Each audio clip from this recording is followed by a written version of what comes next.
স্বাগত ডিবিসি সংবাদে। আপনাদের সাথে আছি ইশরাত জাহান। শুরুতেই জানাবো আকিজ বশির ক্লাস সংবাদ শিরোনাম। মাগুরায় ধর্ষণের শিকার শিশুকে আশঙ্কাজনক অবস্থায় ঢাকা মেডিকেল থেকে সিএমএইচে স্থানান্তর। সীতাকুণ্ডে সৈকতে বেড়াতে যাওয়া তরুণীকে ধর্ষণ চেষ্টা।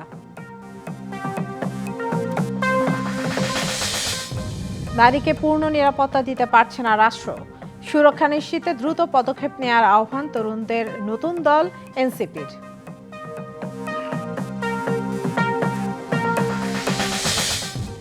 নারীর প্রতি সহিংসতার ঘটনা গভীর উদ্বেগজনক। এমন সহিংসতা রোধ সরকারের অন্যতম অগ্রাধিকার, জানালেন প্রধান উপদেষ্টা।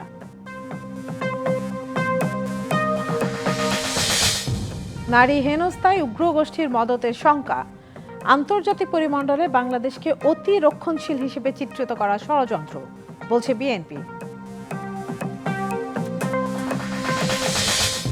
হিজবুত তাহরির সত্যিকার অর্থে নিষিদ্ধ হলে রাজধানী জুড়ে পোস্টারিং করে কর্মসূচি পালন করে কিভাবে, প্রশ্ন নিরাপত্তা বিশ্লেষকের।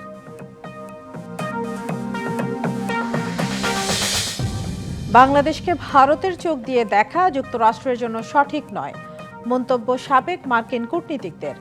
ঢাকাকে নিজ স্বার্থ প্রধান নীতি গ্রহণের পরামর্শ।